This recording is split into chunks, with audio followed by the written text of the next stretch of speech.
Good morning. Happy Sunday, aka Monday, Tuesday, whatever day it is, wherever you are.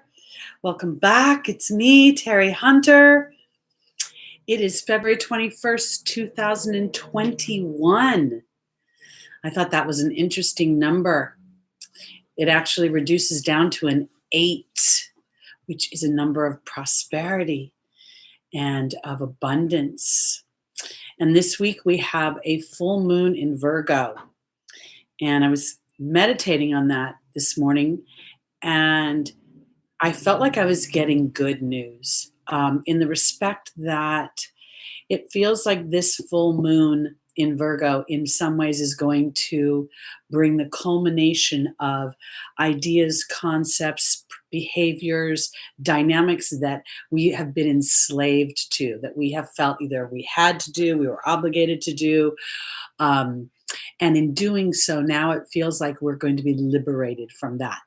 And again, it feels like it starts off with an interior job as we move into bringing it into the material world.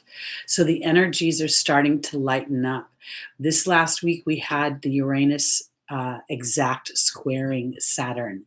And I think that that energy is being sort of parlaying that the full moon is parlaying that energy where we're really looking at the structures of our lives, at where we have acquiesced our wants and our desires to a greater dynamic that really didn't make us very happy, meaning that Saturnian energy that we feel obligated in a stoic dynamic to move forward to. So and Pisces, I believe, Venus is moving into Pisces this week as well. So that's going to be a warm, fun energy. So as you walk through this week and as you start to deliberate on where how do I want to phrase this? I guess what I'm going to do is, okay, so you guys know I'm an Aries Rising. So this is actually happening in my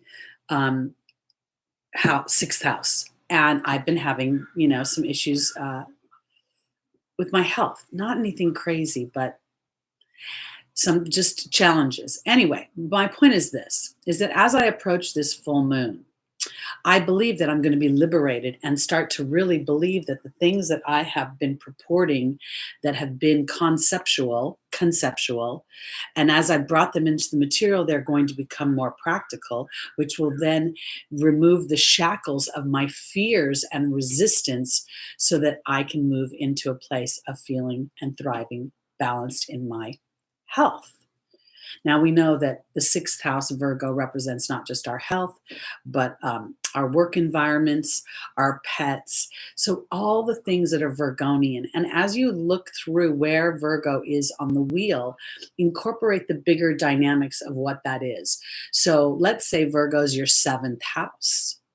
So all of the Virgonian energy towards your partnerships, looking at that, where have I been shackled here? And I want to offer it this way, because if you are reviewing the shackles, where you have felt obligated, dutiful, enslaved to, I also want you to contemplate your own participation in that enslavement. And I say it this way, because as I was thinking about my health and my age and all the stories in the back of my head. A lot of people I know in their early 60s start to take that slippery slope physically.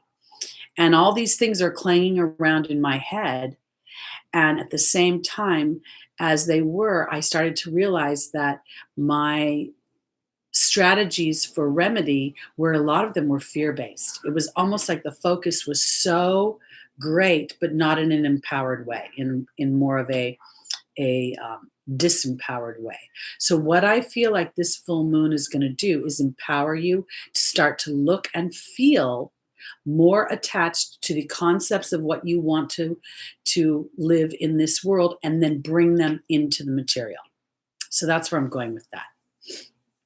Okay, so I'm going to start the readings in just a second. I do want to send out love to everybody who's being challenged by the weather, and to all of our friends in Texas.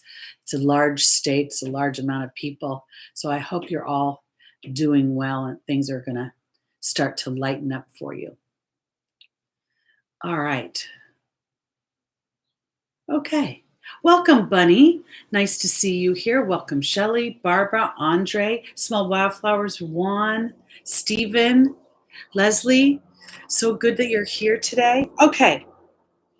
So let's get into our readings. As you know, I start at Pisces. For those of you that are new, sorry, I start at Pisces and I work my way towards Aries. I did this now I say a few, probably a year ago, year and a half ago, during a Mercury retrograde. And then my Libra sun kept kicking in and saying, well, everyone else goes Aries to Pisces always. So I'm going to go the opposite and give the back side the front side. All right. So here we go. This is by the way, I go by whole sign Western, and I believe for me, it's my ascendant, because that is my lens into the world. It's how I started and viewed the world. It's how I see myself. So you're going to look at your ascendant first. I'm an Aries ascendant. And then look at your moon, because I really believe that the moon is our emotional body and that we really take our actions based on our emotions. That's how we manifest. And then I go into the sun, which is really my personality and how I project it out into the world. So, while I'm a Libra sun and I project or try to project balance, my little Aries every once in a while gets assertive. Okay, so here we go. Simon, you're a Pisces. Perfect. We're going to start with your sun sign. I'm assuming your sun sign. Okay. Welcome, Queen, Consciousness Queen. Good to see you. And Lisa, 5988. Welcome. And Lisa, 5988. If that happens to be your birthday, that would make you August 8th, 1959. That's the way I'm reading it.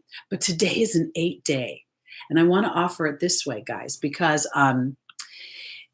2 February 21 and then 2021. So all of us, that's like 2, 2, 2, 2, 2. So as you start to take the idea of this 8 being the number of abundance, the number of infinity, the number where there's no beginning and no end, just consciousness in the now, and being able to allow that now to be an abundant now. So here's where I'm going. Sherry, you did not miss Virgo. I'm just starting. I start at Pisces and work my way towards Aries, so we've got a ways to go. Oh, it's your sun. Oh, very nice. Okay. Well, thank you for clarifying that. All right, here we go. Oh, happy birthday, Cindy. Welcome, Keegan. Good to see you. Mama J Vlogs. Good to see you. Laura. Uncle Dan. Good to see you this morning. All right, here we go. Did I say it? Hi to AM Theorette. I guess I say it that way. Okay, here we go. I'm using 2 decks for those of you that are new to the show. The first is Messages from Your Angels by Doreen Virtue. The second is The Legend of Avalon by Colette Baron Reed. And I'm going to marry them together to get sort of a clear picture of how the angels are advising us to traverse through these transits this week. Okay, so our first angel for Pisces is the angel Chantal, the angel of love. The second is Grace and Antoinette, the angels of compassion. Then we have Desiree and Astera. For those of you that are new, the first position represents the foundation, the dynamic of which we're starting the week. The second represents the opportunity and or the obstacle. 1 coin, 2 signs, 2 sides. Every opportunity represents or has an obstacle attached to it, and every obstacle has an opportunity attached to it. And the third position is the angel's advice for taking advantage of the opportunity or getting around the obstacle. And the final card or card placement represents the potential outcome at the end of the week. So Pisces, joining Chantal is the focus card. Grace and Antoinette is being joined by the spider. Desiree is being joined by the eagle. And Astera is being joined by the raven. This is very beautiful. So I started off the broadcast talking about the full moon, allowing us this culmination of what is enslaving us, meaning the 6th house representing our work, where we feel duty to practicality. So how I'm going about this is Chantal is the angel of romance, saying that a new romance is imminent and or the resurgence of a romance that exists now. Be open to giving and receiving love. The angels are asking Pisces, and I want to say this because Venus is moving into your sign, and she's going to be there for, I don't know, like at least like I think 3 weeks or so, maybe a little longer. I can't really remember, but I want to offer it this way because Spirit is asking Pisces, what do you focus on when it comes to your love life? Because it is time to have compassion, which is on a par, if not in some ways to me, supersede the love vibration. Because compassion is beyond love in some ways in the human form, indicates you filling me up, you completing me. Compassion allows you to be whoever and whatever, however flawed you are, and I can still love you. And then here is the card of, for me, relationships. When the spider gets into the web, it doesn't come out. I'm sorry, when the fly gets into the web, it doesn't come out. The spider web is extremely strong. So to me, there's a cooperative relationship between sacrifice and nourishment. So as you have compassion for where you, Pisces, have been focusing in on your love life, because if you've been focusing in on challenges, if you've been experiencing a dynamic, how do you say that it isn't true? You know, look, this is my experience. This is my experience. But this is in some ways why Spirit wants to have you have compassion for the journey, because the timing may not have been right. In the angel's advice, we have Desiree saying that conditions aren't favorable. And then we have the connection to the angelic realm. So as Pisces contemplates the focus of their love life and where your own personal focus has been, because when we live with someone else and we experience them over and over again in a certain way, it's very hard for us to think that they're going to shift.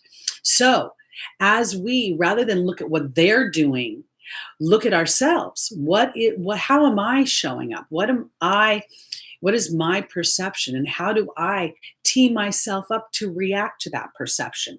Because for Pisces, Astera is saying to reach for the stars with your dreams and desires and not to compromise. This is not about being combative or rigid with another, but rather being very clear on the picture you want and who you want to be in a relationship, so that you can purport a vibration that mirrors when it comes back to you.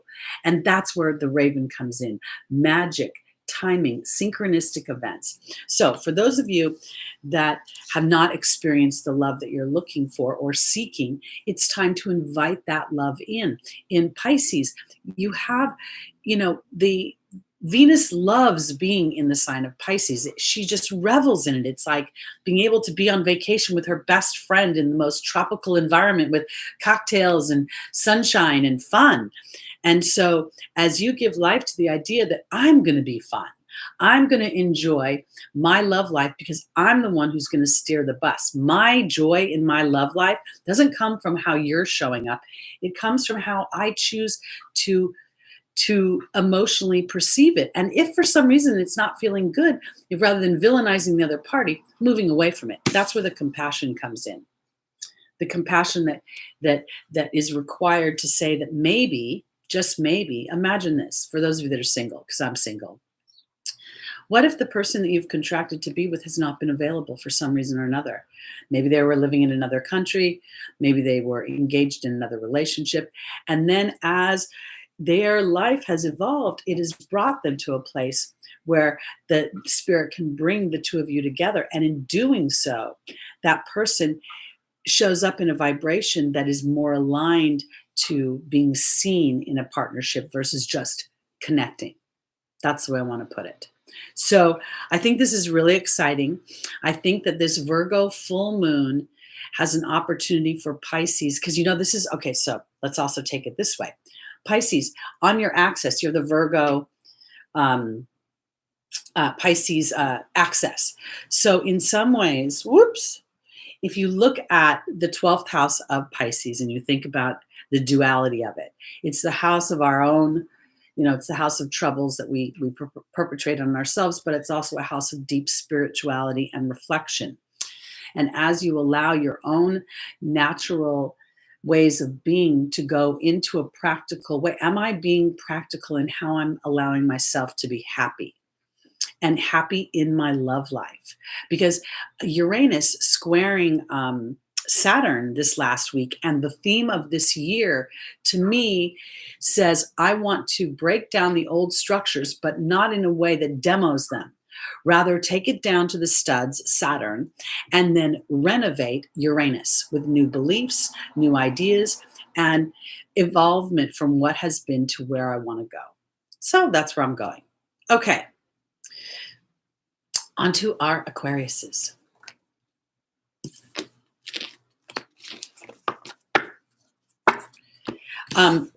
This particular Mercury retrograde, thank goodness it's over, was very challenging for me.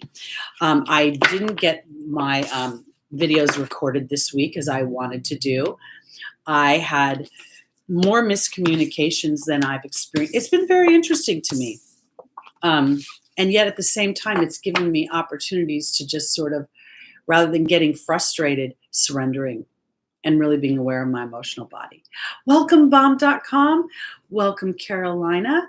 Did I say hi to you, Juan? I hope I did. Good morning. Vicky Pullen, Ginger Snap, Cindy, Bianca, Mieko. Welcome all. Good morning. Good morning. Happy Monday, if it's Monday for you. All right, here we go. On to our Aquariuses. Rising. Oh, I wanted to say this too, since we're in Aquarius. This week, a couple weeks ago, I was talking about how when Saturn and Jupiter moved into Aquarius, we were going to see more I'm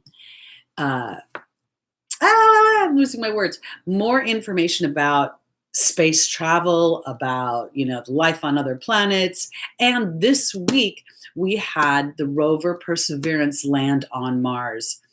And the projection is to land a person on Mars by 2036, which is in alignment to this idea of this every 20 years as Jupiter and Saturn meet in an air sign, we're going to see evolution and technology and in some ways revolution. So I think that's very exciting in the respect of seeing how the stars are aligning to man's experience and our own evolution. Okay.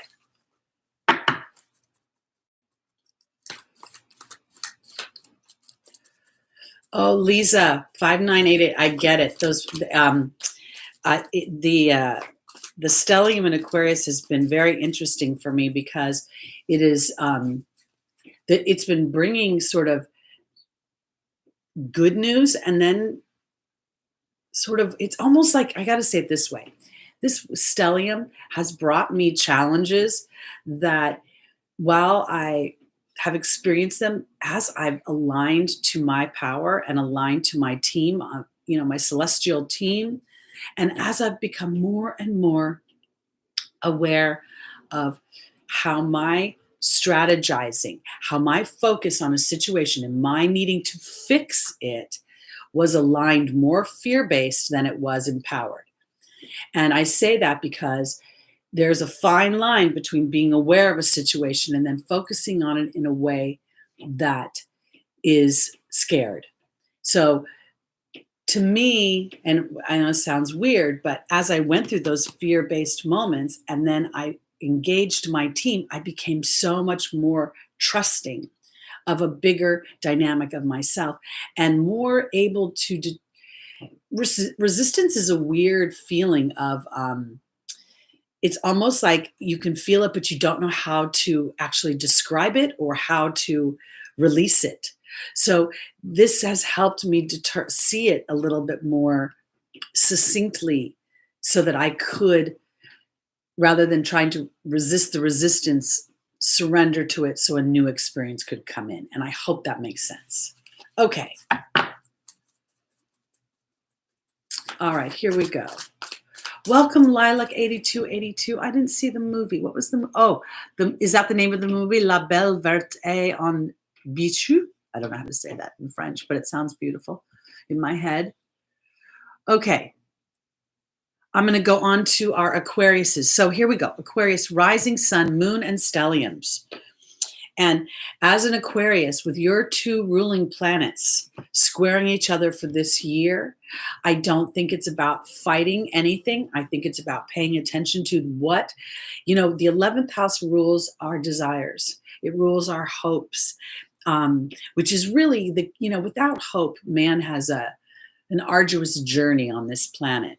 So as an Aquarius, rising, moon, sun, and if you have a stellium in Aquarius, this is even super powerful, because to me that is a very strong indication of your mission on this life and what your soul has intended for your evolution. So again, this square is about renovating your house. So, we're going to see this happen 3 times throughout the year. Almost feels like once every 4 months. And if you think about the idea of 4 months, that's a square. So we have this idea of rebuilding our houses. So looking at what you want, Aquarius, and really, rather than determining whether you can see that and you can figure out how to get there, Saturn, letting Uranus take you above the situation, right? Flying into the space to see a bigger picture, and then allowing spirit to bring in the detail as you move forward. Okay. I hope that made sense.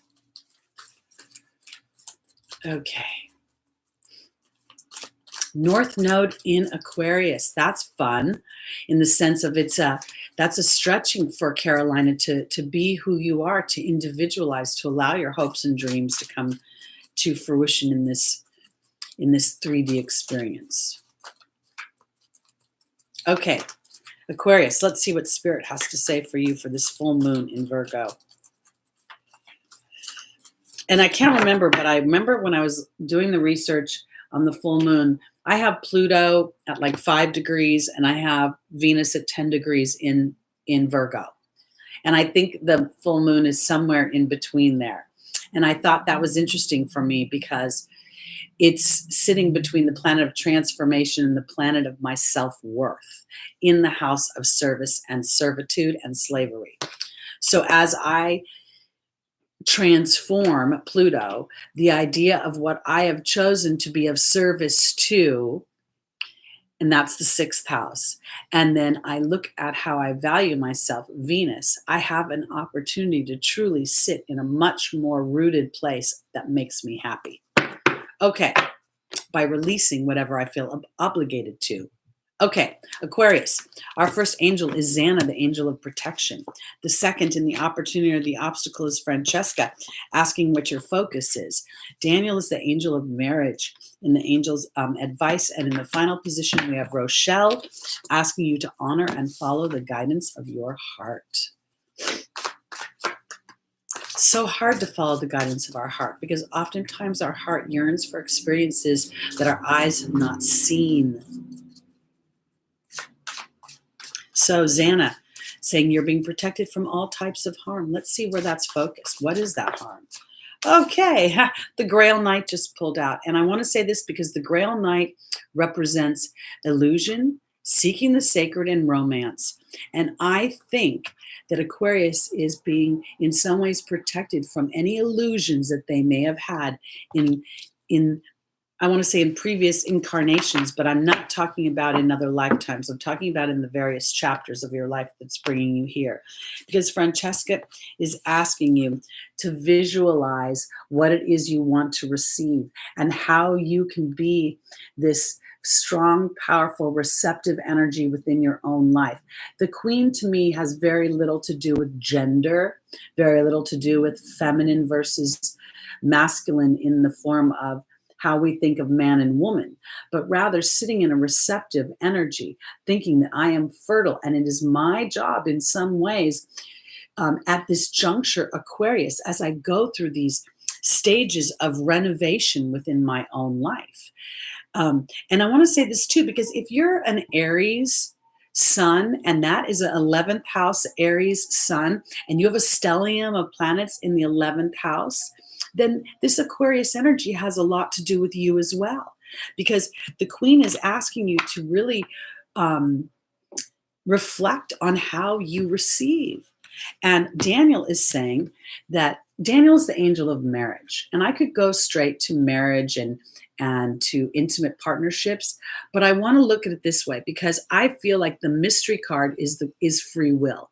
It's God's free will. It's the human's choice. We all have choice on this planet, regardless of our previous experiences.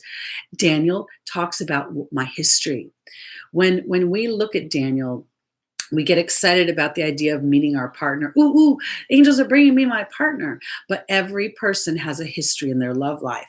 And this is where these two positions are very much in cooperation, working with each other. Because Aquarius, it is your job to realize that you received this love life. And now it's your choice if you're going to continue to bring your history into it.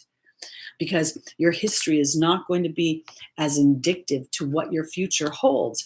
Because as you honor and follow the guidance of your heart, there's the protection card again. And I don't think this is protection from, bodily harm. I think it's from making the same inadvertent patterned choice over and over again. Sometimes because when we end one situation, we begin another, we think that things are different because the person is different, but oftentimes they're not different. These people have different faces and they vibrate similarly. They purport the same similar energies.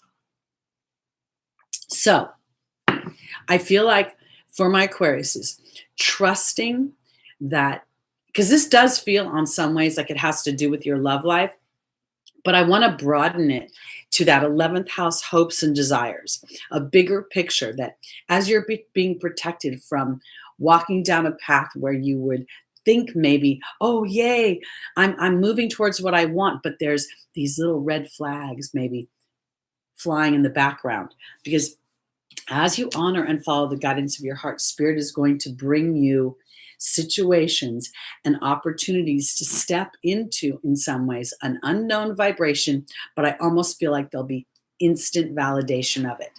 So as you're brave in your choices, then Spirit is going to show you. And this is where I think that full moon comes in, where that full moon comes in and says, let's complete that illusion and let's move ourselves into the next chapter. All right. Let's go on to our Capricorns.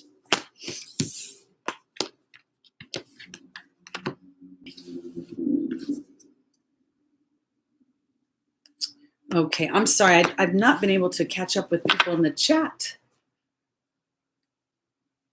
Is there questions that I need to answer?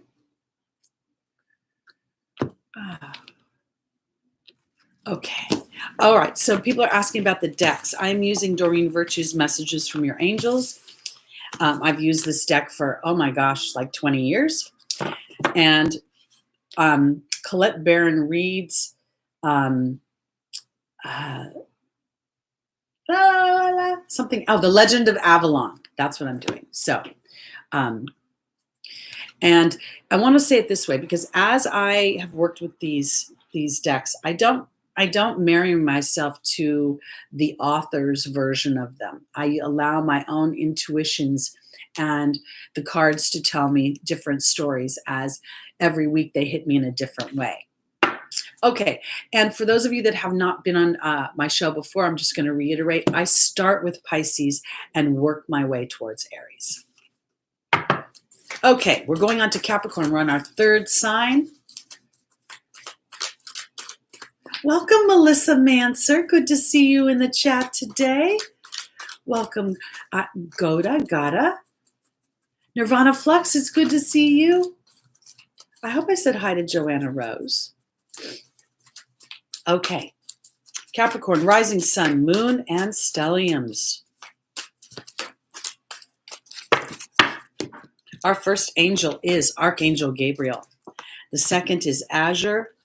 The third is Archangel Michael. And the final is Opal.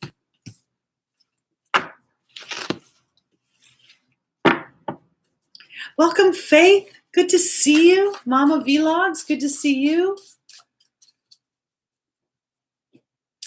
Keegan, your Saturn return is on Tuesday.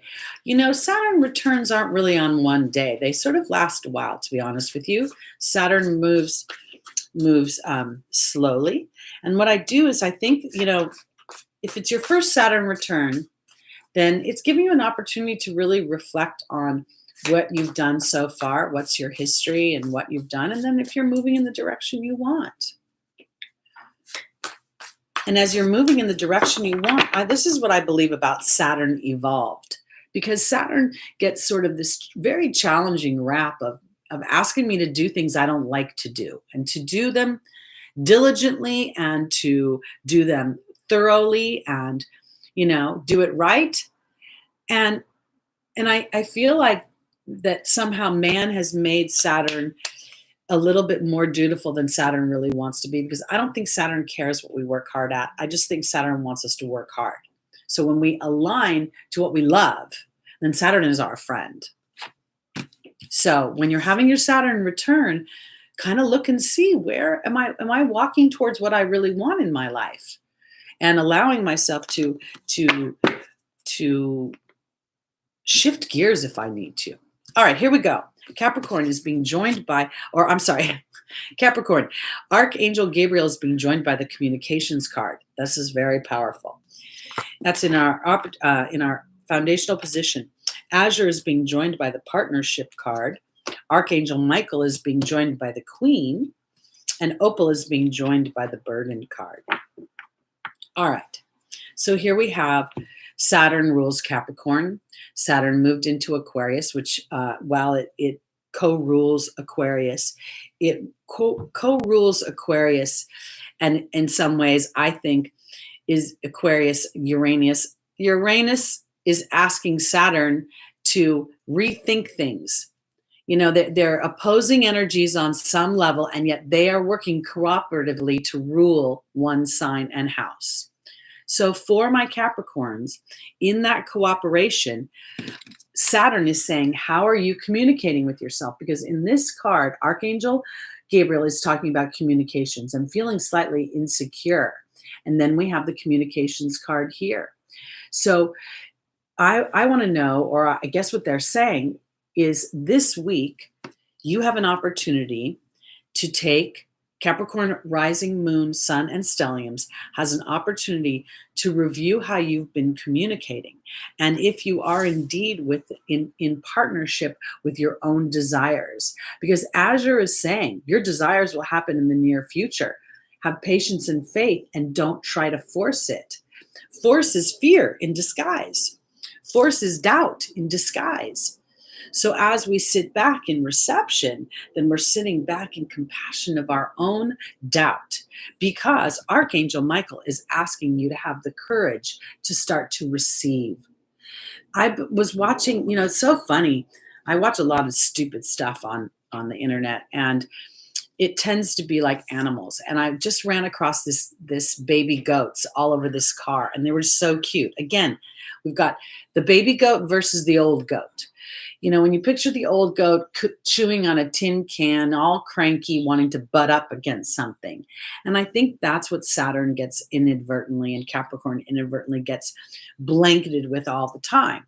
So as we give life to the idea of the baby goats and the joy, and how am I in partnership with my own desires? And do I have the courage to rewrite Saturn and to work hard knowing I'm going to receive what it is? Because this is where it's challenging for Capricorn.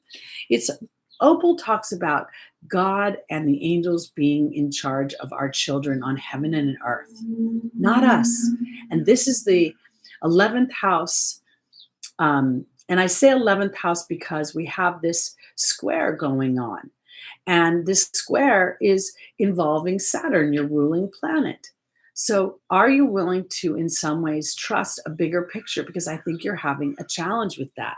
And so the burden comes from your communications. How are you talking to yourself? How are you walking through this? I have to do this. I should do that. I need to do this. As Capricorn looks at that part of your communication, where is there hidden obligation? And then allowing yourself to rise above that, to start to think to yourself, what do I get to do? What do I want to do? What am I excited about doing? Then spirit will start to help you, and this full moon will be part of how it helps you to practically incorporate your own needs with the needs of what you perceive is expected of you. That's where I'm going. All right, let's go on to our Sagittariuses. If indeed, for some reason, you are of childbearing years and you're a Capricorn and you want to have children, I want to offer, and you've had challenges with it, I want to offer it this. If you were a soul incarnating, would you want to have your birth chart with all the challenging things that are going on right now? Because maybe some of those little souls are going to come in a little bit later when there aren't so many squares going on. If you get my drift. Look at the charts right now. They're challenging. Okay. Elizabeth Johnson, I totally get it. The disrespecting could be very much, those are healthy boundaries.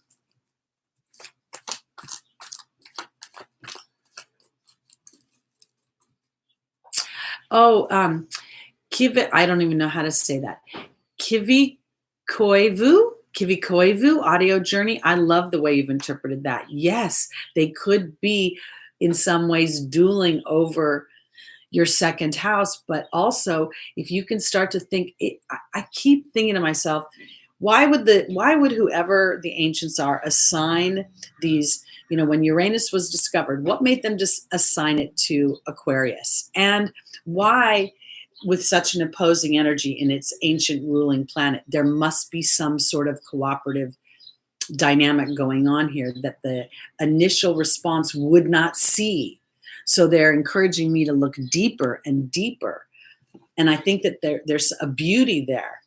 Okay, here we go. Sagittarius, rising sun, moon, and stelliums. Oh, we're going to miss you, Shelley, but enjoy your Saturn return. Your solar return. Happy birthday. Okay. CJD, good to see you. Welcome back.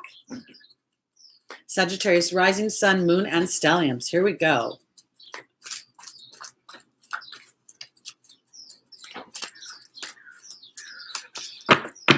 Our first angel in the foundational position is the Patience card. The second is Rochelle. The third is Seraphina. And the final is Athena.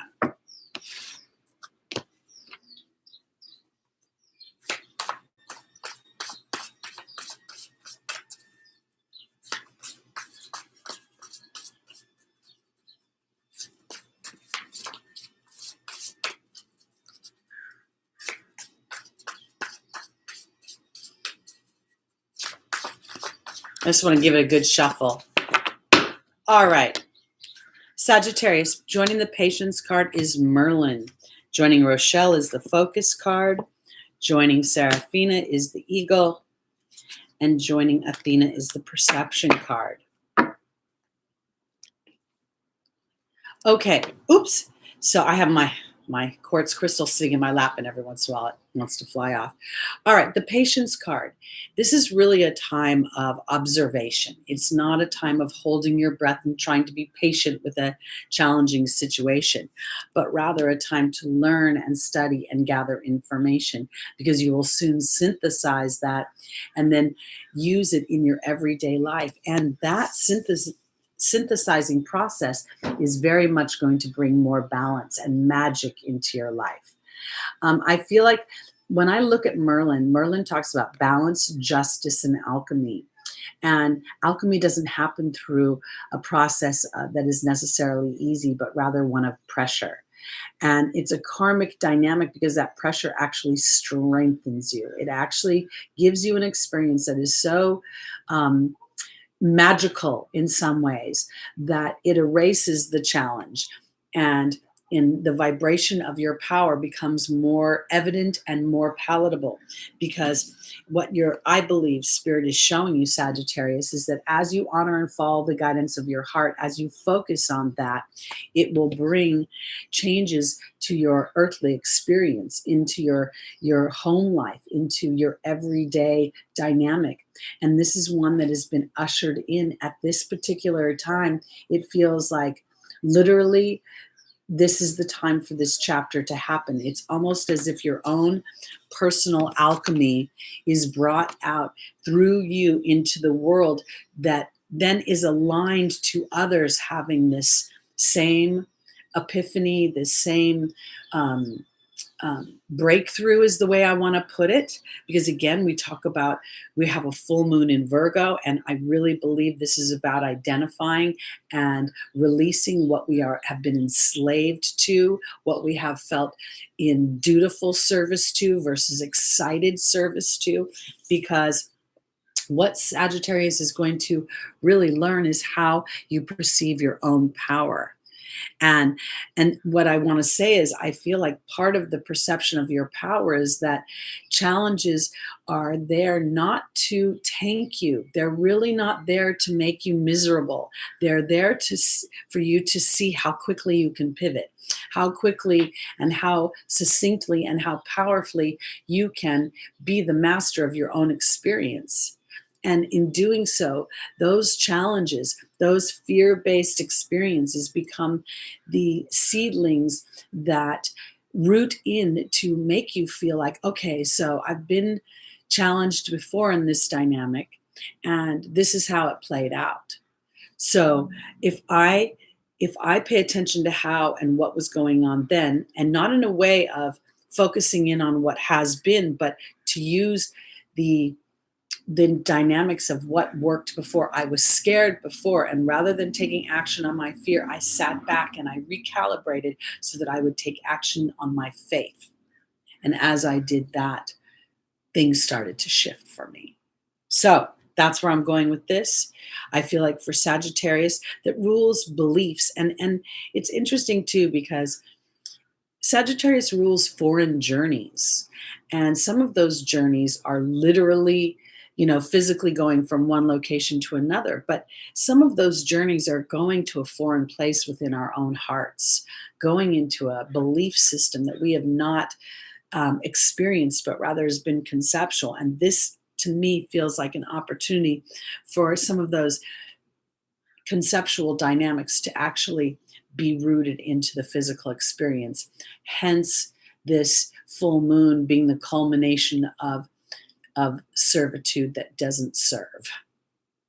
And I say that because when we're in dutiful service, are we truly in service to others? Or are we, I don't know, I just feel like joyous service has a completely different vibration. That's where I'm going. All right, let's go on to our Scorpios.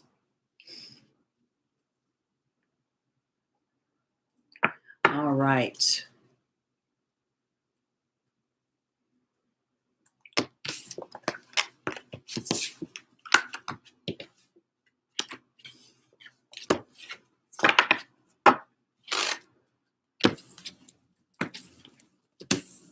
Oh, and I wanted to say, you guys, I meant to say this at the beginning of the broadcast, so please excuse me. But Juan is going to go in for his procedure this week, so that he's going to be back in full health. So I want all of us as a tribe to send him well wishes and send him angels to protect him and to allow his body to align to what it knows how to do. So if we can all support that for him this week. I believe his follow-up surgery is tomorrow. So, all right, here we go. Tebow, I don't know where Tebow is. I haven't spoken to him. All right, here we go.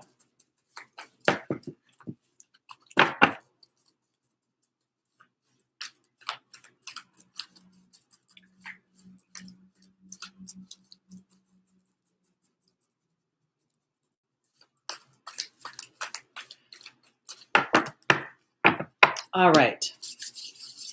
Scorpio, rising sun, moon, and stelliums. Our first angel is Archangel Raphael.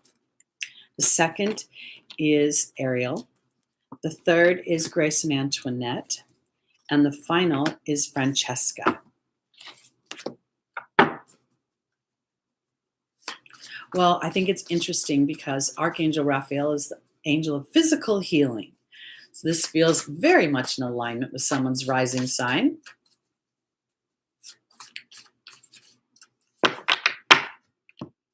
All right. Archangel Raphael is being joined by the communications card. Ariel is being joined by the Lady of the Lake.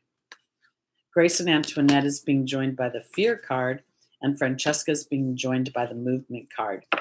Archangel Raphael talks about physical healing, straight up physical healing.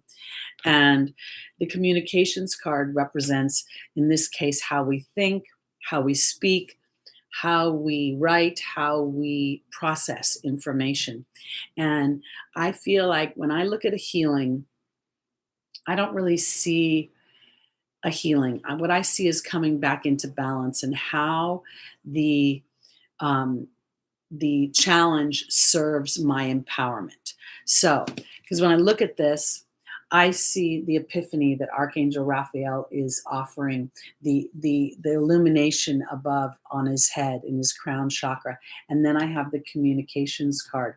So part of this is saying to me that Scorpio, as you have an epiphany about what's your inner talk, what is your deeper dialogue, not the dialogue you speak to others about. It's the dialogue, the Platonian dialogue underneath it all, the inside talk. Because Ariel is saying that new psychic and spiritual experiences are changing the way you view yourself and the world. And here's this huge white light that seems to be connecting as above, so below. And then I have the Lady of the Lake, who's asking you to actually pay attention. Do you have courage to trust this connection? As above, so below. Are you able to really dig down deep into Excalibur, the sort of your truth, as you go through this physical storm? And the physical storm is your process of how you are viewing your challenges, both physical and emotional. Because in the angel's advice is the card of compassion. And then we have fear. And this is the interesting thing for me about fear, because while I don't enjoy the process of fear, I believe that the soul incarnates because fear empowers. And this is the thing. When you're in spirit, when you're out of body, we know we never die. We know we never get it right. We know we never get it wrong. And it's a series of choices that really gives us that tail wag. And that's why we choose to come to this planet. We know that it's going to be going under the veil of darkness, the veil of unknowing. But as we connect with spirit in the unknowing, and we start to really kick in the truth of our own power, how we feel manifests our experience. So if we feel constantly challenged by money, then we have focus on money that doesn't serve us. We're communicating. So as we become aware of what are we communicating about? What are we saying? Because that's where false evidence appearing real allows us to feel empowered through the compassion of our spiritual experience in the physical world. And through that, we see movement. So Scorpio, Francesca says, what do you desire in now? Visualize that and it will come about. And there's the movement card.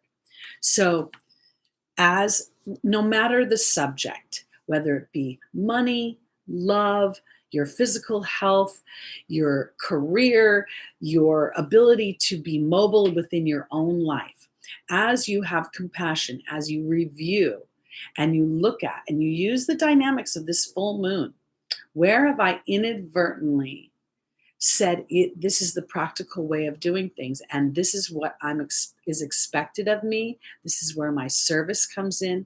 And then as I lift that service from being something that is required of me, something I'm obligated to do, but rather than something I want to do, then I start to shift the whole dynamic of my life, and I start to align to an experience that has not been had yet, but yet is there in the wings.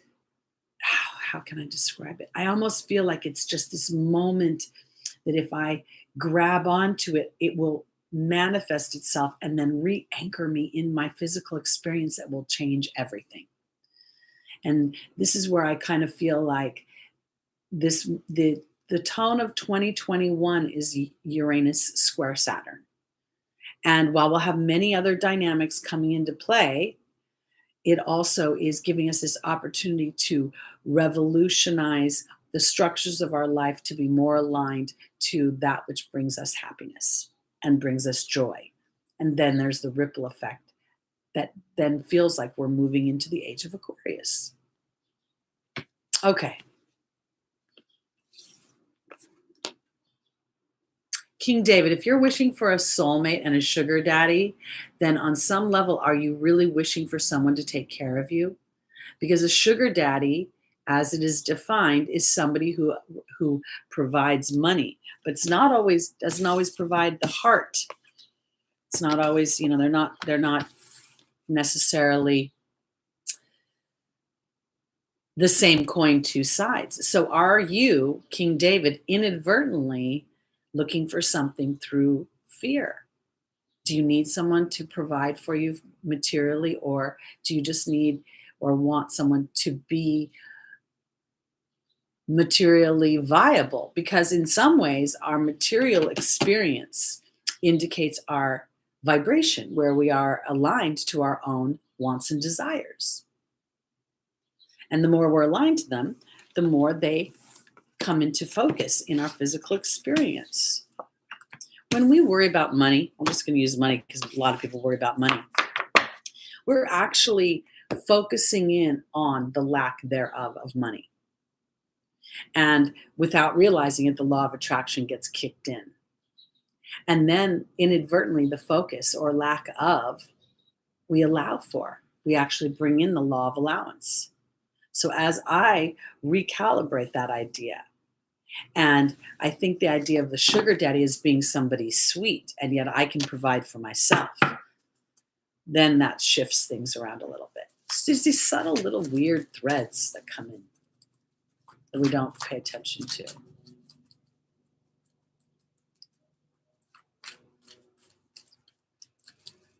All right, here we go.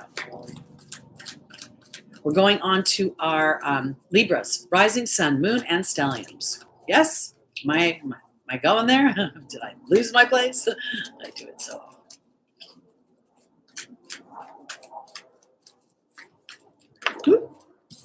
All right, Libra. And I want to thank for the super chat. Who was that? Let me back up real quick. I want to say thank you because Shelly, thank you so much on your birthday week to give me a gift. I want to say I appreciate that. Welcome, Tracy C. Anyone else? Sherwood, welcome, welcome. All right, here we go. For our Libras, rising sun, moon, and stelliums. And let me rephrase that. Rising, then moon, then sun, and stelliums. I say moon second because I believe that we manifest on our emotional body, not on what we project out into the universe. That's our hope. So Virgo's coming up next, micro 44. I go backwards. I start at Pisces and I work my way towards Aries. Athena in the foundational position is being joined by Archangel Uriel in the opportunity and or the obstacle. Akasha is in the angel's advice. And in the final position for Libra, we have Crystal. Okay, joining Athena is the perception card. Joining Archangel Uriel is the truth card. Joining Akasha is the butterfly. And joining Crystal is Merlin. This is very interesting to me, Libra, because as a Libra sun, the theme of this last week was invisibility. It felt like so many of my clients felt like they were invisible to the people that they love, and that the people that they love sort of had this one perception of Libra, rather than the evolved perception of Libra. So here we have Athena saying it's safe for you to lovingly assert yourself, and here's the perception card. And I want to say it this way because I don't think this is about asserting yourself to others, but rather yourself. I feel like as I looked at this, being a Libra sun myself, I I felt like I was saying, "Don't you see how I've evolved?" And I'm not validating it myself because I'm too busy being invested in if they see it or not. And I want to say it this way because I believe that to be true because the opportunity and or the obstacle is Archangel Uriel dealing with frustration. And there's the truth card. And you know, sometimes being Teri is not the easiest thing because there's a part of me that is like totally gets it, and then the human part of me is still pissed off about getting it. So what I realize is that when other people aren't seeing me for who I am, when I'm feeling invisible, when I'm not feeling validated, what I really know is that I'm not validating or seeing myself. And that's what I think Spirit is asking of me. Get down to the truth. Are you really frustrated with other people? Are you frustrated with yourself because you keep falling back into old patterns where you're focused on the imbalance rather than the balance? Because in the angel's advice is the spiritual teacher card and the butterfly. And I feel like this is really the angels saying to Libra, are you giving yourself the opportunity to really anchor into what you know and have been taught and have been teaching through your own way of being? Because in the final position, Libra, is Crystal saying, have patience and faith. There's more on the horizon. And then here's Merlin, the angel of balance. So let me back this up and explain to you exactly what I mean by this. There was years ago, I have a very attractive sister. She's younger than I am. She has a ninth house Gemini with Venus sitting right there at the top of her midheaven. She's very attractive to other people, and she likes that to be seen. It's very visible.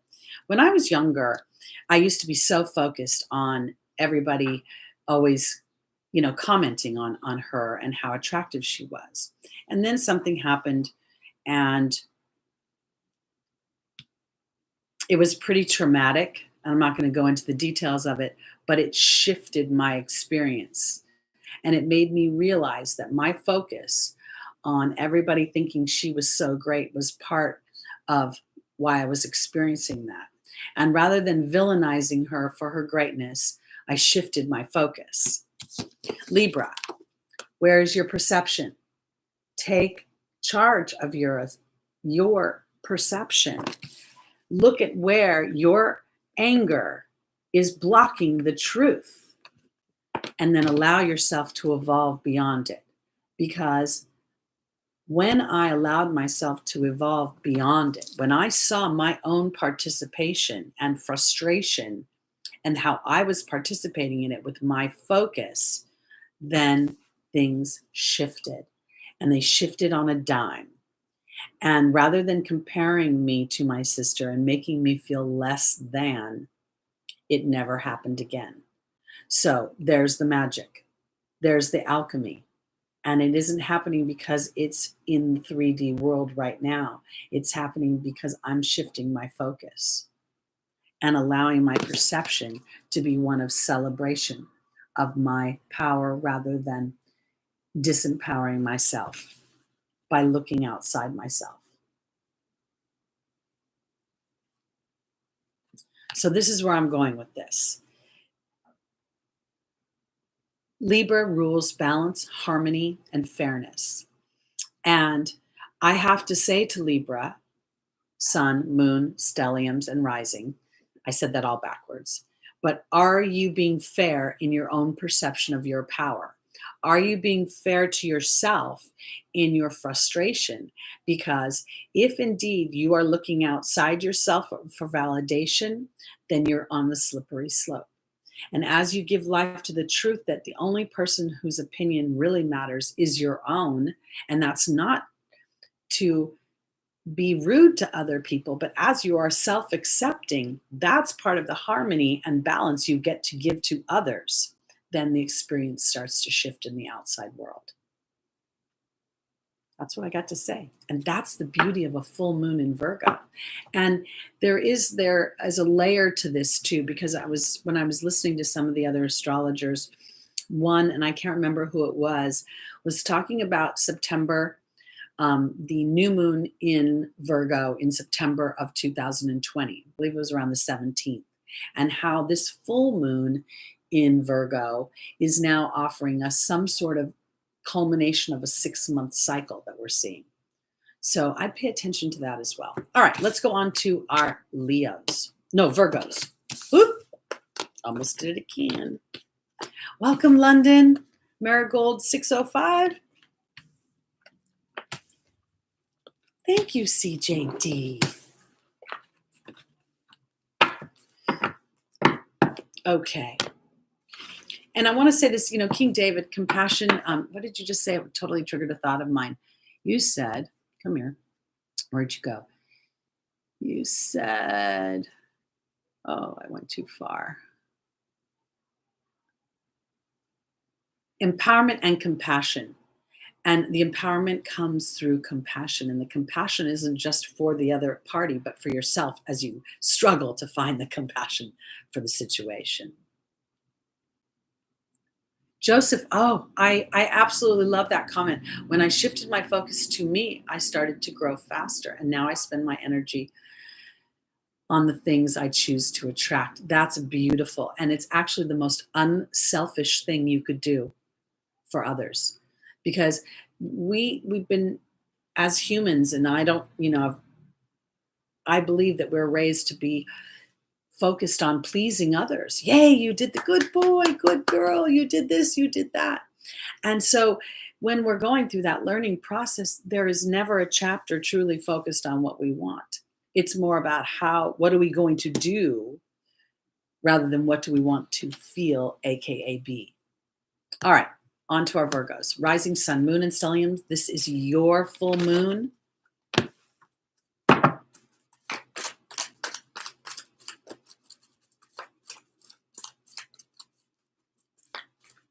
Sending lots of love out to the people in Texas. Oh, Sierra, I can imagine. I've had so many things squaring my ascendant and my sun, and now my Mars, Saturn, and Pluto. Pluto's going to be squaring me forever. And this is where I sort of had to decide whether I was going to befriend Pluto's energy or be fearful of it. And I decided to befriend it.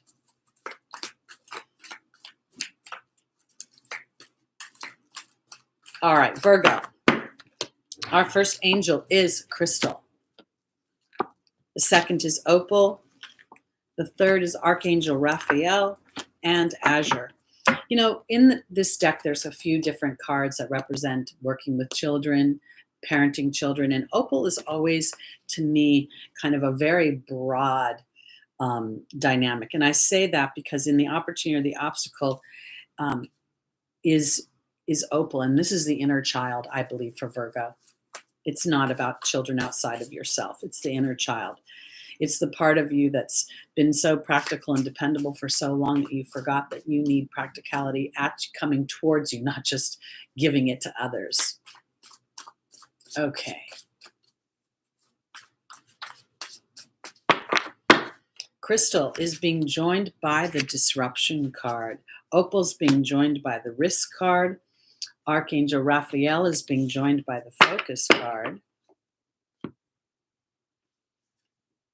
And Azure is being joined by the Cow. Okay, so here we have a full moon. It's the culmination of a cycle. And we have the Disruption card here, which is interesting because I absolutely believe that Spirit has been showing me that disruption is the doorway to our dreams. And here's Crystal saying, have faith and hope. There's more on the horizon. I believe for my Virgo, rising sun, moon, and stelliums, the disruption could very well be that of something that you have not necessarily enjoyed from a heart place, but it was practical for you and something you could depend on. Uranus has been squaring Saturn. It still is. I mean, they may have moved off of the exact degree, but it's going to be an influence that lasts longer than just a day or two. So the structure of your life in some ways may be changing a bit. There may be some unexpected, and yet it could be very good things coming towards you. And I say that because in the final, and I'll go back and go through the other positions, but in the final position, we have Azure saying your desired outcome will happen in the near future. Have patience and faith and don't try to force it. Force is resistant energy. And then the cow is about abundance, asking and receiving, and nourishment. So there is a very high probability that many Virgos are going to be experiencing more good health.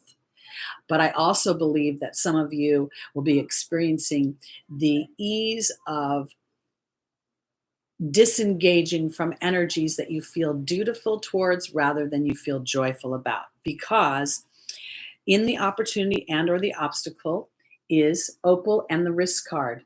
And this is really a risk about trusting that the inner child, the wants and desires of the inner child, not the practical adult that Virgo can be, are being nurtured.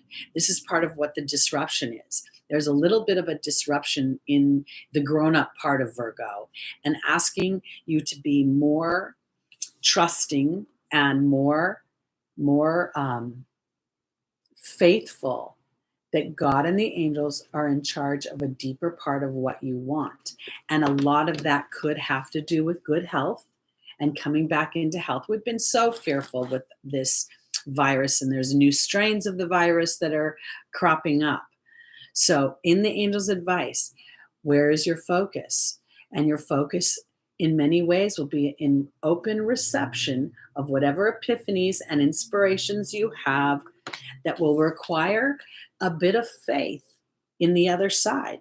But as you do that, you will see how much you are being supported. And I want to offer it this way, because as Virgo is considered practical and dependable, and as you experience situations that are seemingly impractical because they're not of this earth, they are from an angelic energy, they're from a divine inspiration, then you are going to start to make you're going to make faith more practical for yourself. You're going to make the unknown more rooted in it's almost as if you're waiting in expectation and healthy expectation rather than in fearful doubt. And in doing so, it creates a momentum that triggers the mercurial part of you that says, oh, okay, if I stay in alignment to this dynamic, then spirit sees that I'm inviting in that experience, which then invites in others who have experienced me as practical and dependable, manifesting something in a way that they have not experienced me before. So as you allow for this disruption, and this disruption doesn't have to be something that pulls the rug out from underneath you. It could be something as simple as, oh, I wasn't expecting my car to break down, and then my car breaks down, and as a result of it, something fortunate happens. I make a connection, or I receive something I didn't know, or I don't know exactly what the situation may be, but it will be there. That's how I want to put it. So, all right, for those of you that are new to my show, I go backwards. I start at Pisces and work my way towards Aries. I am just finished Virgo and heading on to Leo. So I have finished the first half of the second half of the zodiac, if that makes any sense to you guys. All right, here we go. Leo, rising sun, moon, and stelliums.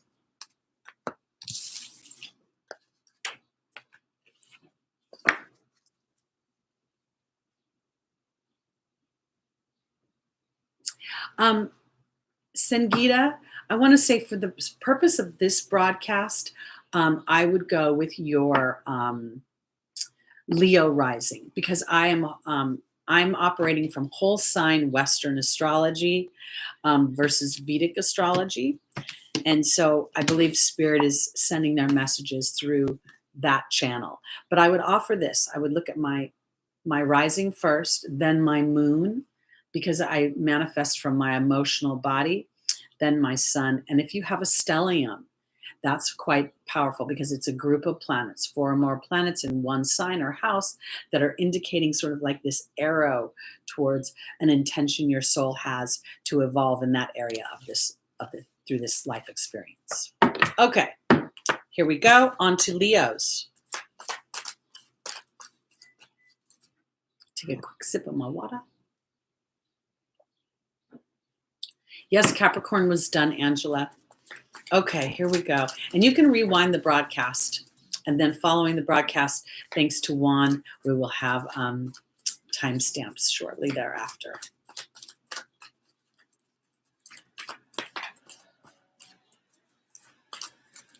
All right, here we go. Leo, our first angel is Adriana. The second is Caressa. The third is Archangel Michael. And the final is Layla. Oh, Astro Ascendant, absolutely. I couldn't agree with you more. My Aries Rising shows up so much more than my my sun. And then I'm a Taurus Moon. Oh, boy.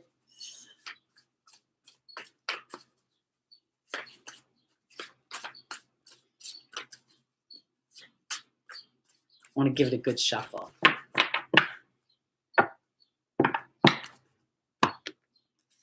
All right, Adriana is being joined by the stag.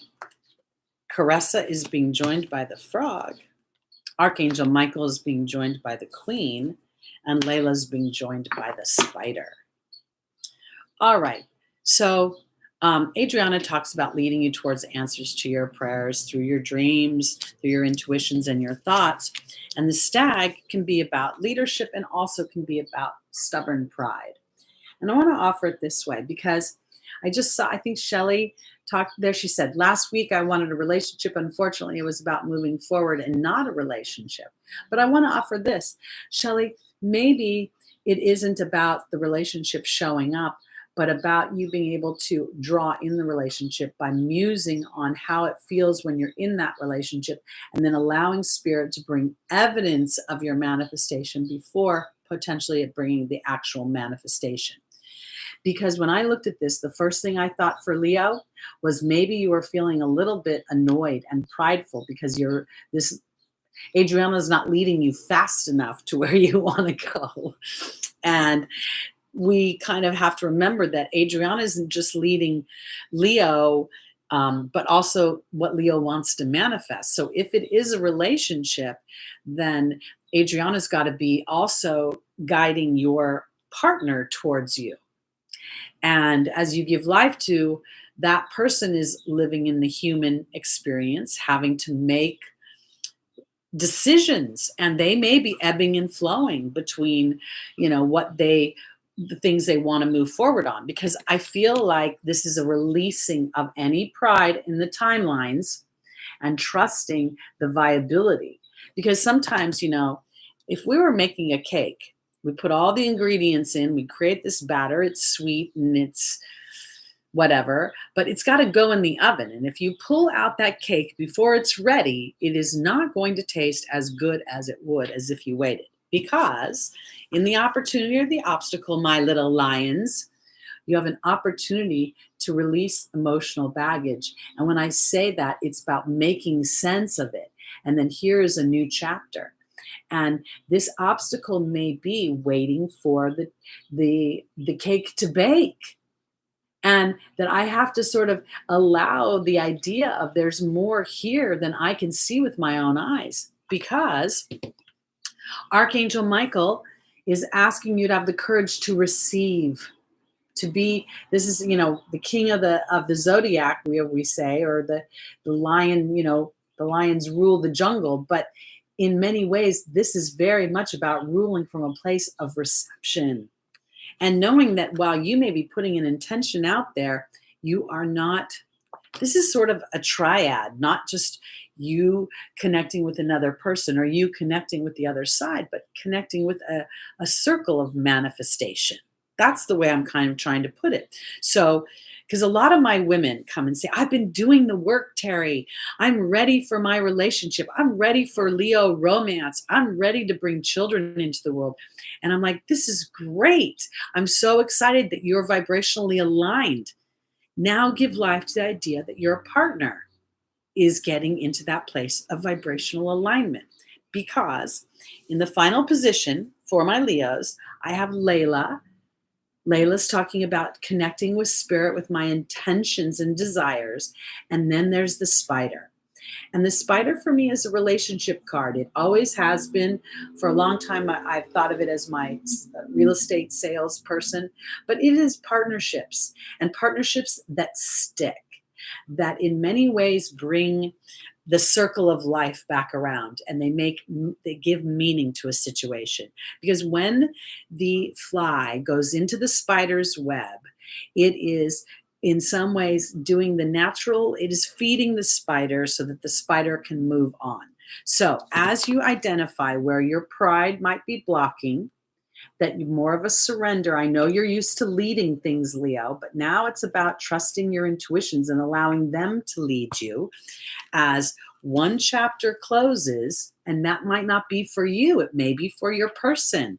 And you sit courageously in reception and you say to spirit, I get it. You know what? I get it, because I would rather have love and quality than in quantity. I'm ready to actually experience that alignment. And I know it's going to be solid when it comes in, because this is where I think that Leo gets to stand as the leader of the unknowing, but the intentional. I don't know how it's going to show up. I just know it's going to show up. And when it does, I am standing in alignment to a greater picture of what I want. And in doing so, I then send a ripple effect out into the universe. So, all right, on to our Cancers. Okay.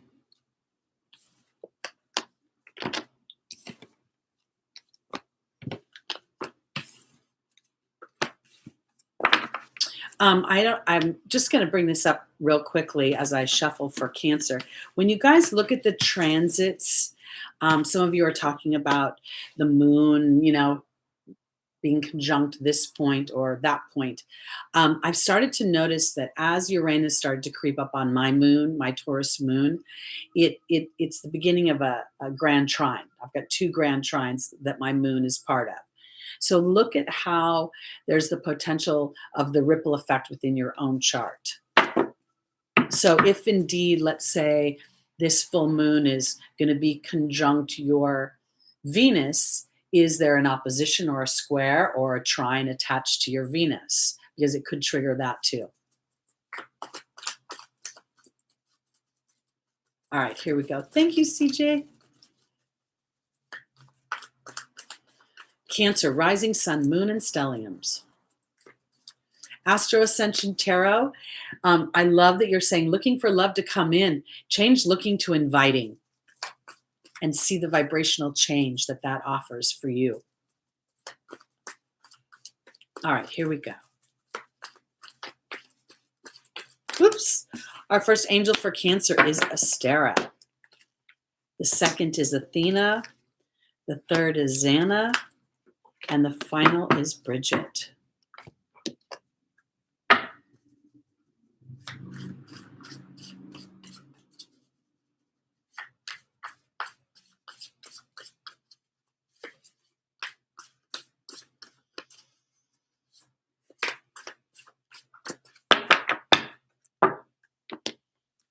All right, Cancer. Joining Astera is the protection card. Joining Athena is the water fairy. Joining Xana is the wasp. And joining Bridget is the bee. This is very interesting. So, Astera says to reach for the stars with your dreams and desires and not to compromise. And this is the protection card. And I want to offer it this way, because this reaching for the your dreams, reaching for the stars with your dreams and desires and not compromising is not about talking to the rest of the world as to the viability of your dreams and desires. It is actually speaking to the universe without any sort of wobble as to if indeed it's possible. Because the protection card, to me, I look at the 38, which reduces down to an 11. And this is what I want to say for Cancer. I believe that every human being is not, your soul is not contained in this little physical experience, that there's a part of you that is here, but there's also a part of you that sits and holds space for your intention in this life experience. And this is where I think the protection comes in for my Cancers, is that there is a bigger picture. Your soul is put on an intention, and that intention will be realized on this, in this life experience, when you're connected to that and not the illusion around you. The illusion of it hasn't happened yet, so it's not going to happen. Or when I look back here, this is all that was. Because Athena is saying for you to lovingly assert yourself into your emotional body. And your emotional body has nothing to do with what you've experienced on this earth plane, because I think you've been challenged. And I say it this way, because in the angel's advice, Xana is protecting you from your own annoyance. And your own annoyance, it feels like with time. And I want to say it this way, because if anything, the last year and a half or so, and I say year and a half because 2019 was very challenging. And a lot of us were like, oh my God, I can't wait to get rid of 2019. And then 2020 came in and kicked our butts. You know, it's like, hey, and now we're starting to get a little leery, like, oh my God, you know, really?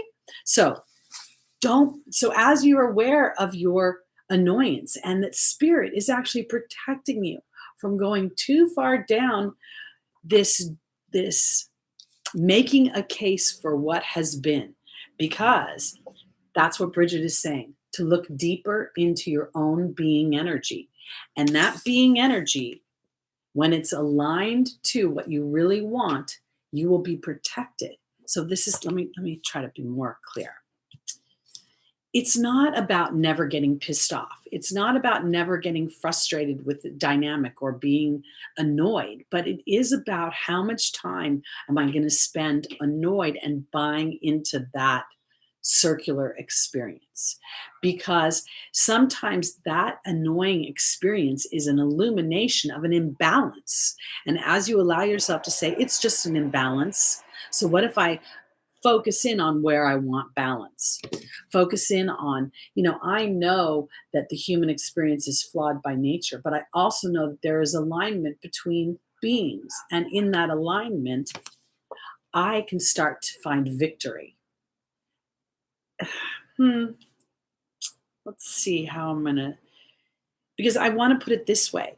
For my Cancers, what I'm trying to say is that you can be annoyed. It's okay. But what isn't okay is for you to tank yourself in being annoyed, to take it so far as to make a defense for the story that hasn't worked for you, but rather to allow the story that works for you to be.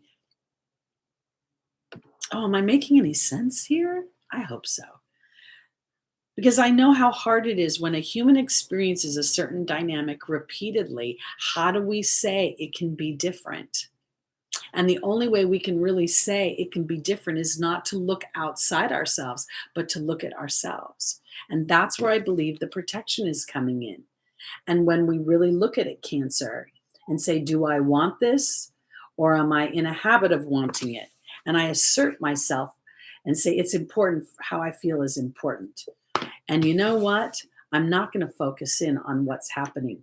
I'm not going to focus in on being angry. I'm going to allow spirit to some way revitalize that, use that frustration to make my feelings important. Cancer rules home and hearth. Cancer rules family and nurturing, and will tend to think I need to take care of others before I take care of myself. And that might be where the big problem is. So here Here is where my being energy, look deeper into my being energy, because that is where my victory comes from. I hope that made sense. Sometimes I feel like they make sense in my head. I'm not sure they make sense as it's coming out of my mouth. It's a brave person that endeavors a spiritual journey, because it's a journey of co-creation. So while we are challenged by certain dynamics, we can get very messed up with the whole, how did I create this? And why am I punishing myself? Or is the universe punishing me? But sometimes those challenges are the actual seedlings for our empowerment.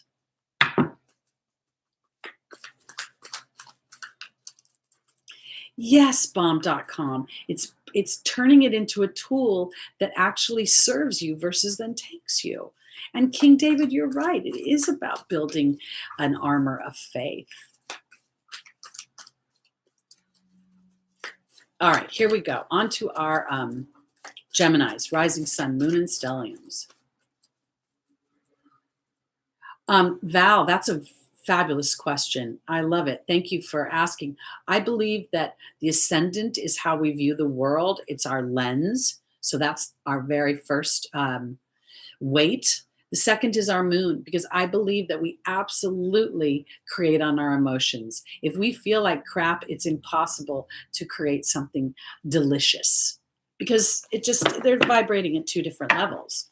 So as we align to our emotions, and then we go into our sun, because it's how we project ourselves out into the world. And then a stellium. The stellium is where there's a group of planets creating a focus in one area that our soul is chosen to grow into. And welcome, Scott. It's good to see you. I haven't seen you in a while. Welcome, Kanchan. All right, here we go. On to our Geminis, rising moon, sun, and stelliums.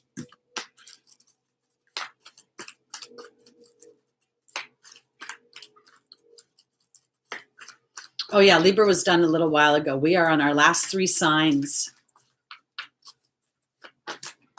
Okay, Gemini. Rochelle just flew out of the deck. Then we have Indriel, the light worker. Then we have Bridget. And then we have Fiona. You know, it's funny, as I start to think about as I'm pulling the cards for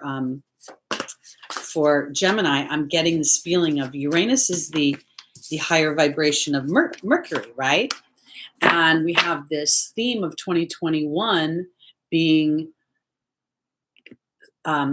Uranus squaring Saturn. And so how are we rewriting our structures to align to what we really want as within every sign? So for me, it's about coming from the heart.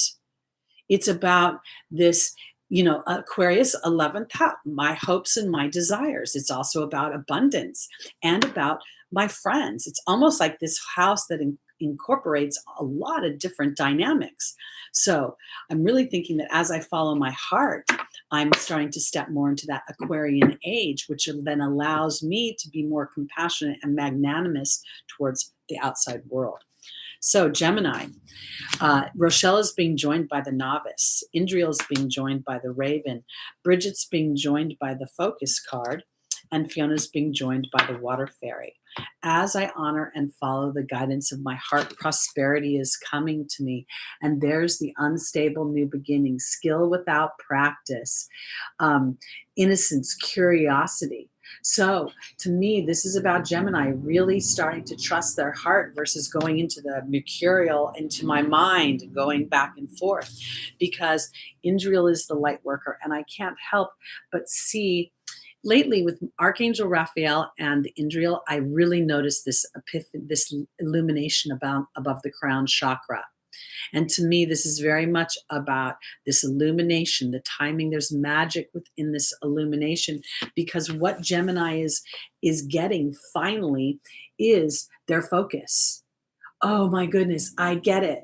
When I'm focusing in on that challenge, on that problem, on that uncertainty, unknowing, I am inadvertently giving life to that. So what am I going to do is I'm going to go back to what my heart wants, because in the final position is the water fairy which is my feelings, my intuitions, my inner voice. And there's Fiona saying, now that you've asked God and the angels for help, be open to receiving their guidance. Their guidance will not only come from those subtle yearnings to your heart, but they're the beginnings of a new foundation for you. This is where I'm going into the idea of the squares between Saturn and Uranus is taking your ruling planet, Mercury, to a higher octave, to an alien place of Uranus. And this idea of trusting my heart. If I have this dynamic in my heart, will my physical experience follow that? And the answer is yes, because God and the angels will start to bring that. They'll start to bring evidence of those experiences. And I want to offer it this way, because sometimes when we think about what we want to experience, we go to those big things, the big dynamics. I want to experience more money. I want to experience more love. And yet our belief in those things is challenged. So how do we implement this tool of focus? Start small. Start with something small that your heart can wrap around, like a parking space, or your Uber driver being, bringing your food in a good way, or whatever the story is. Because as you build practice, as you give life to the idea that you're learning, and if you think about this too, what does Gemini represent? Learning, teaching, third house children, early school age. So as you start to give life to the idea that it's okay for me to practice this, and it's okay for me to wobble a little bit back and forth, because one of the things that Spirit is teaching me is the magic of my focus, the magic of how I perceive things and the amount of time I give to those perceptions and how they trigger my feelings. And then my feelings are manifested. So this is a beautiful idea, actually, because it's really not about resisting the wobble, but using the wobble as a tool to actually empower you. And there go the sirens.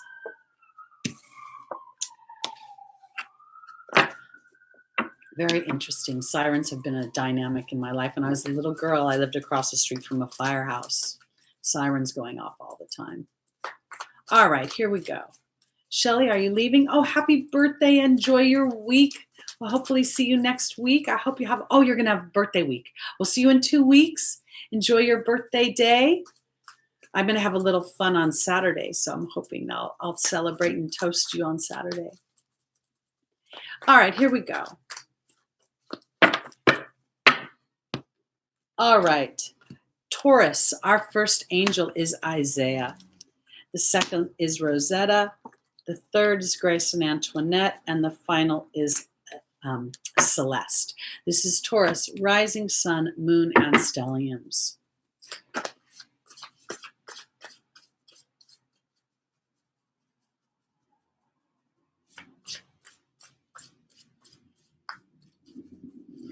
King David, he says, confused that Gemini wants one thing and the universe is moving us to accept love and self-acceptance. I want to offer it this way, because the universe moving you towards accepting love and self-acceptance is actually moving you towards the thing you want. You just don't realize it.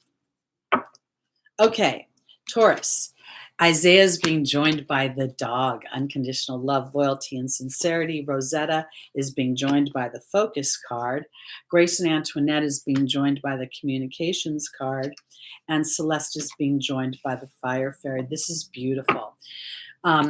Isaiah says it's time to give birth to new ideas and new situations, and that you're being protected and guided and supported in this journey.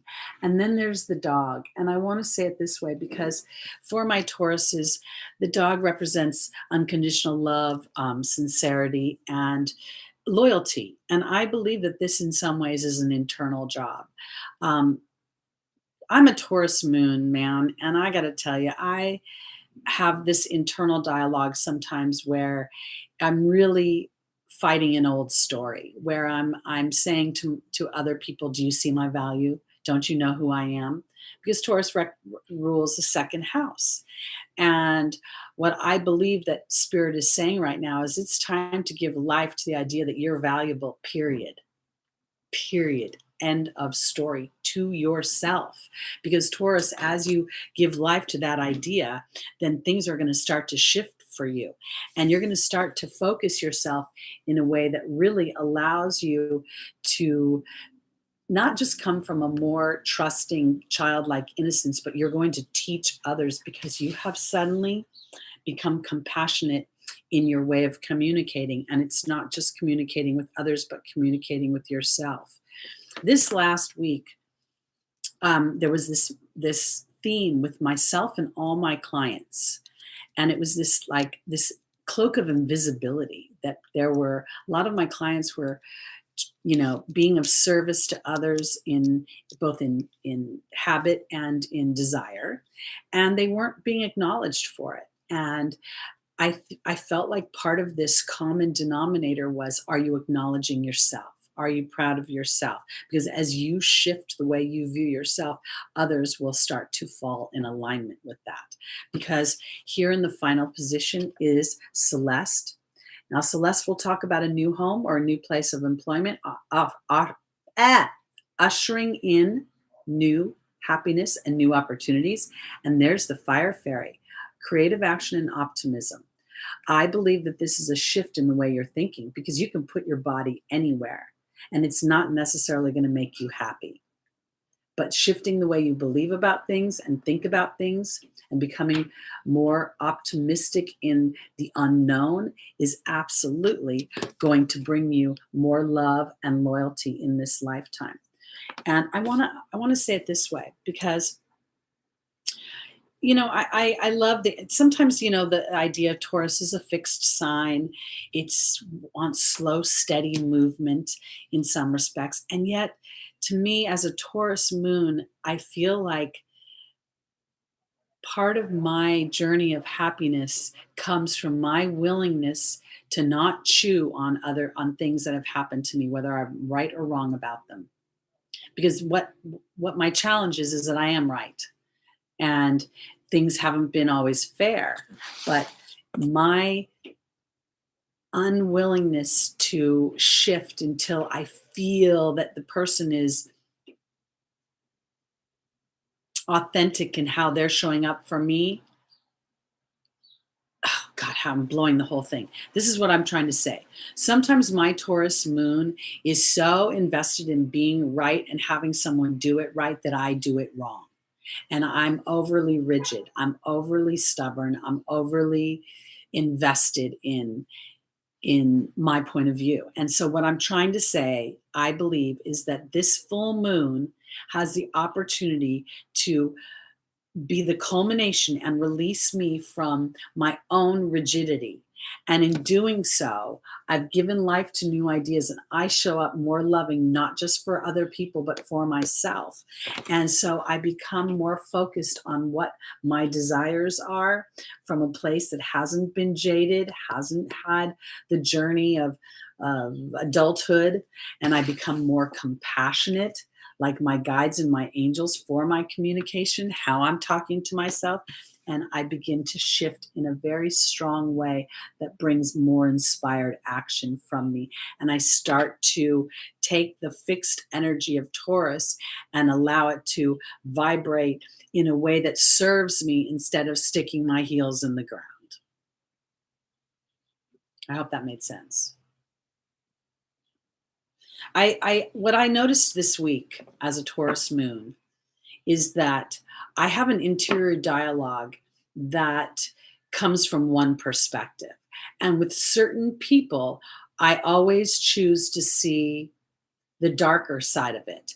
And so I have learned by not reacting to what my head is doing, what my mind is telling me, I've found that there's another story on the other side. Somebody was busy, somebody was, underwater, somebody's car broke down.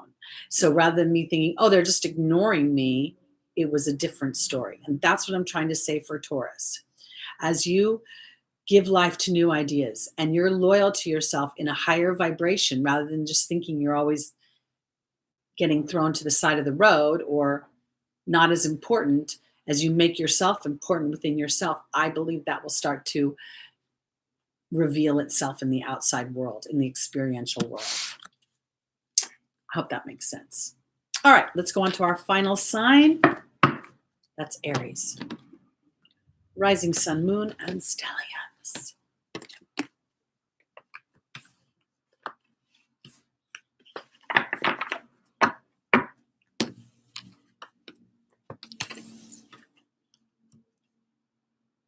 I want to see, what was that? Hold on, wait, I'm backing up. King David says authenticity, and we push the issue until we get what we want, but we are learning how to accept it for what it is when they show allegiance or loyalty. I like that comment, but I think a little bit too is when I show allegiance and loyalty to myself, which is really taking accountability for my experience versus looking outside of myself for it. Dang it, with this lighting, what is going on? Driving me crazy. Okay, Aries, rising sun, moon, and stelliums. Let's get this show on the road. Good night, Ken Chan. I'm sorry to keep you up all night. Sleep well, sweet dreams. Get this going, Aries, and then off. And off. All right. Our first angel is Chantal, the angel of romance. The second is Adriana in our opportunity, our obstacle. Fiona's in the angel's advice. And Oceana is in the final position.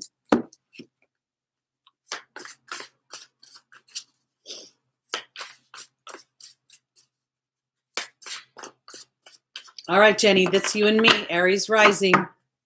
Chantal is being joined by the fire fairy. Adriana is being joined by the owl. Fiona is being joined by the hawk. And Oceana is being joined by the burden card. Okay, Chantal is the angel of romance. Romance, the resurgence of romance and or new romance coming in. And now is a time for the fire fairy that represents Aries to be optimistic and to be creative in our thoughts. And this is what I want to say in the way of creative thought. We oftentimes as humans will look outside of ourselves and assess the viability of things. So is this viable? At 61 years old, I've been told by everything in the outside world that romance is not viable for me anymore. But what I do know is I know me. And I say that because when I go into the opportunity or the obstacle, is Adriana saying she's leading you to the answers to your prayers. And there's the owl, deception and wisdom, going back and forth between two sides. And what Teri knows is when it comes to romance, I've not been solid. I've not said, oh, I want a relationship. I've been back and forth into thinking it's either going to be a pain in the ass or it'll be good. And most of the time, I think it's going to be a pain in the ass because that's what I've experienced. So this is where I'm participating and where it's time for me to shift into some more creative action. And this is the idea. I think I said it last week. I don't know if I want to live with somebody. I've been living alone for a long time. So am I going to only judge a relationship on the idea of what other people think? Oh, if you're in a relationship, if you're married, you have to live with someone. No, you don't. So my idea is that as I go back and forth, maybe there's someone just like me out there who would like to be with someone, but doesn't want to necessarily cohabitate. So he'll live over there, I'll live over here, and then we'll meet in the middle. Because in the angel's advice is Fiona saying, now that you've asked God and the angels for help, be open to receiving. And then here is the hawk. And right now, this is signs and omens. Signs and omens that spirit is bringing in a dynamic that would actually serve you. Because what I think for Aries is it has been a burden for you to actually believe that you can take action and you can lovingly assert yourself towards what you want because it's so outside the norm. So let's go back to what does Aries represent? Pioneering spirit, courage, independence in some ways. Venturing out into uncharted waters or territories. That's the pioneer. So as you give life to the idea that you're now pioneering a new dynamic in love, and that love is not based on old structures of marriage, of a man provides this and a woman provides that. We now can marry in varying different ways. You know, it isn't just man, woman. It's now we're choosing each other for different reasons for and just for the idea of choosing. So as Aries gives life to new ideas, and here we have a full moon in the in the sign of Virgo, which is the sign of slavery, the sign of servitude. And if I look at how have I been viewing relationships from servitude, from slavery? Will the relationship take away my independence? I, as an Aries rising, think that all the time. And will I be misconstrued for being too assertive and be a ball buster, basically?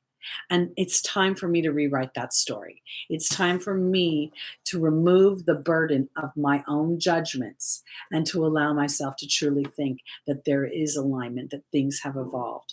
Because I believe that for Aries, the idea of being independent is very attractive, but it's also the validation of partnership that makes my independence more attractive. It's almost as if finding or inviting in a relationship that sees me as an individual makes me feel more loved. So that's where I'm going with that. So here we have this dynamic of the biggest thing this week, I think, is this full moon, because I do think that in some ways it's the culmination of a cycle that has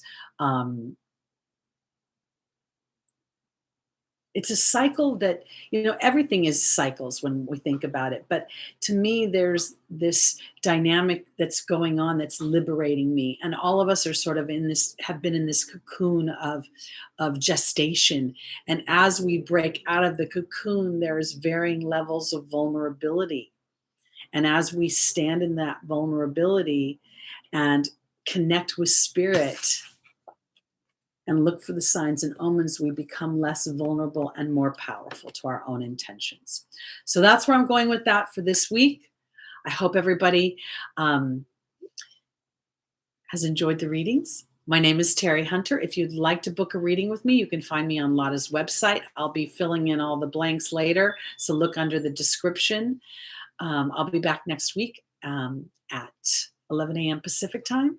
I want to thank you all for joining me. And for those of you that are new here, thank you for bringing your positive energy into the chat today. So peace out. See you next week, everybody. Bye-bye.